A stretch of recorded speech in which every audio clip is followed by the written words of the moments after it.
Howdy, howdy, y'all. It is another I Am That video. This is chapter 71. In self awareness, you learn about yourself.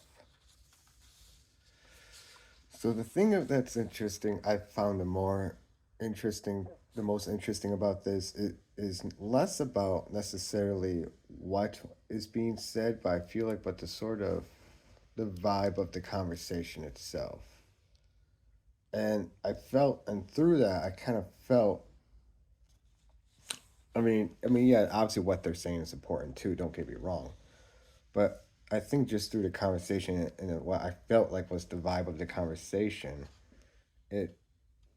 I kind of feel. I definitely was one of those chapters where I really feel I can relate to the questioner. Um, for example, the questioner, because Maharaj talks about his whole breaking the dream, that this whole conscious experience is just a dream to be awoken from, that sort of metaphor he uses. And the questioner, in response to that sort of spiel, he says, "Whom are you asking to break the shell? Who is to break the shell?" Maharaj, break the bonds of memory and self identification, and the shell will break by itself. There is a center that imparts reality to whatever it perceives.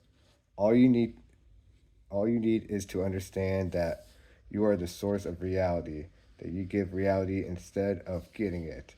That you need no support and no confrontation. Things are as they are because you accept them as they are. Stop accepting them and they will dissolve. Whatever you think you about with desire or fear appears before you as real. Look at without desire or feel, and it does not lose substance. Pleasure and pain are momentary. It is simpler and easier to disregard them than to act on them. And so, right? It's interesting because I think that's a good example of what he's doing throughout this entire chapter. It's more because what he is saying is he is breaking, like he says, breaking them out of the shell, breaking these bonds of memory and self identity. And I feel like he's doing this not just through what he is saying, but how he is saying it. And I think that, and this is something he's been doing through pretty much the entire book and the entire chapter, I would say. It's just something I felt, I don't know, just reading this chapter today, and just that's just the thing I just happened to really comes to mind. But I think it's probably as you read this book and read so many chapters, you start noticing these patterns. Um, this is another good one too. The questioner: Why is my faith weak? Maharaj: Desires and fears have dulled your mind. It needs some scrubbing. Questioner: How can I clear my mind? By watching it relentlessly. Inattention obscures, attention clarifies. Then I find this part funny. The questioner: Why do Indian teachers advocate in the activity? I didn't know this is like a, uh, you know, Indian thing, but Maharaj. Most people's activities are valueless, if not outright destructive, dominated by fear, by desire and fear. They can do nothing good. Ceasing to do evil precedes beginning to do good. Which that part really hit me when he said that, because that is like a validation I've always kind of felt in my life. Not always, I should say, but I would say especially maybe late teens, for sure early 20s. Oh, say hello to the kitty. Hope you don't mind the kitty. But what was I saying? Yeah, just this idea of ceasing to do evil before doing good. That I felt like that probably, like I say, late teens for sure, early 20s. Just because I do feel like that is a very important thing, like stopping bad habits, especially so that you can do good ones.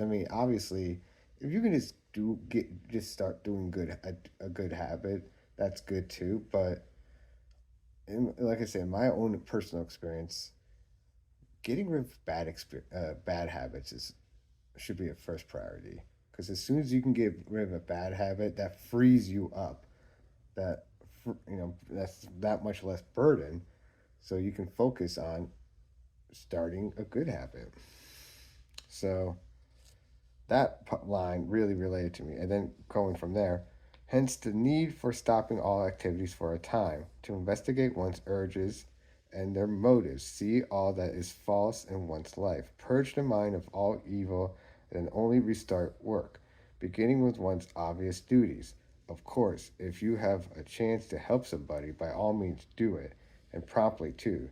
Don't keep them waiting till you are perfect, but do not become a professional do gooder. And see, that's an interesting, because he hasn't said anything.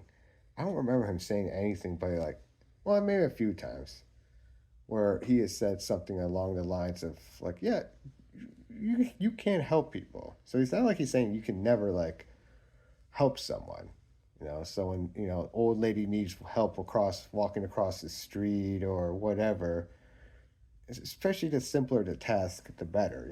If it's a simple task that's no hardly if very little burden off your chest and can immensely help someone else. I think Nisargadatta Maharaj be like, hey, what are you doing? Go help that person. But like you said, don't become like a professional good do gooder, before you can before perfecting yourself. I mean, that's why someone like the Buddha, or can go out and do those things, because you know a person who has taken on that role of the Buddha has perfected themselves in such a way to where their help is that from the source itself of you know as opposed to from a particular ego or a particular set of desires and fears. Because this is like you said, this whole spiel in this chapter and in the entire book, remember, is transcending those desires and fears. And that's why the guru, like I say, that's like a huge part of what they're going through. This first part of the conversation is talking about the guru and their role and why they're able to do what they do. And this is why. It's because the guru, and he says this in there, it's because transcended beyond fear and desires and fear. Um, and that, with all that being said, I don't, like I said, it's don't want to seem too repeaty. Like I, keep repeating over and over with all these videos. So here's an interesting part. Yeah, because right after that, he said, because yeah, right after that response, in fact, there's another interesting part. Questioner responds to that by saying, I do not feel there are too many do-gooders among disciples. Most of those I met are too absorbed in their own petty conflicts. They have no heart for others. And I really I really appreciate how Maharaj responds to this. Such self-centeredness is temporary. Be patient with such people.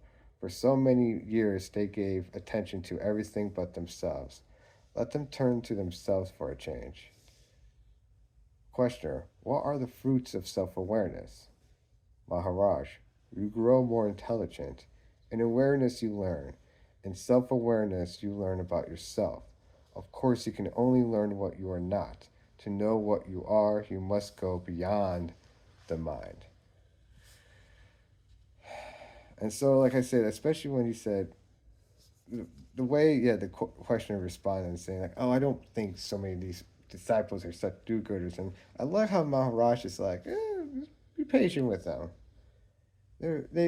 People, and I think through saying that, he's also trying to remind them, like, hey, people are complex. People are not just like this set of like good and bad, evil, and there's either good or evil. Like, no, people are complex, and it is cool that he's like, yeah, they're trying. You know, he's not really like. I think people feel like sometimes cause I feel like he has this sort of reputation sometimes of being like mean, but I don't know. I can see it, but at the same time, I don't think so. I think when you look beyond it, look deep into what he's saying and how he's being, I think he's very kind. I think he's a very kind. I think he was a very kind dude. He has a very good way. Like he challenges you when you need to be challenged. Sometimes people need to be put in their place. Sometimes an ego needs to be challenged and slapped around a little bit, and that's what he always does in these chapters. And that's why I enjoy. I enjoy that he just can he will slap someone's ego around a little bit. He will put someone in their place, spiritually speaking. You know what I mean? Like in a way that a guru can.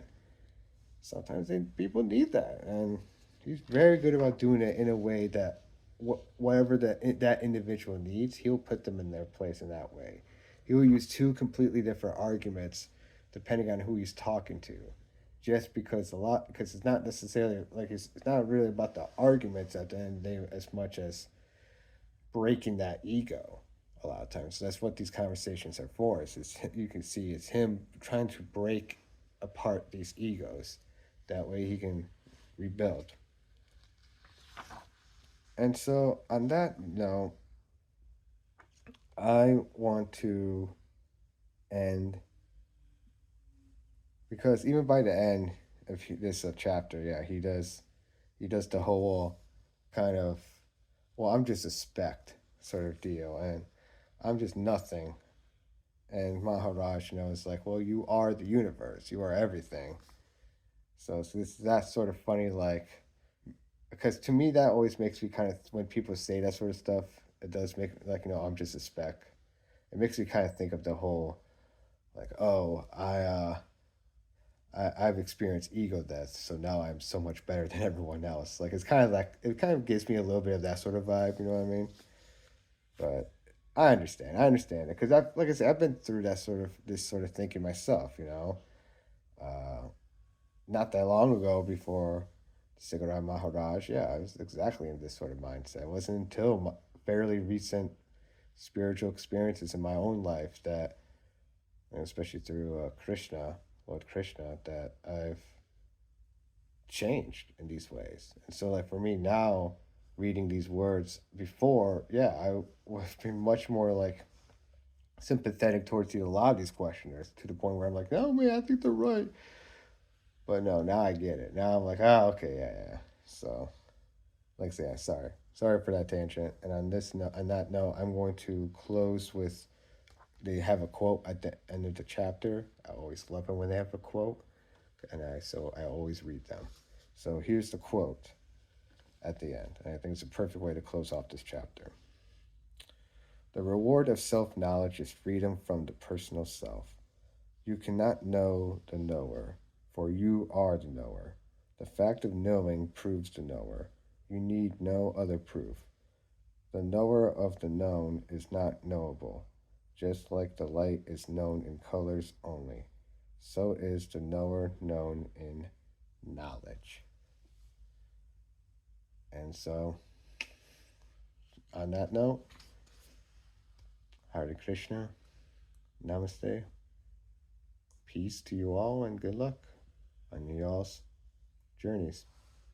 Hope you find the answer. Hope you find that source. Peace.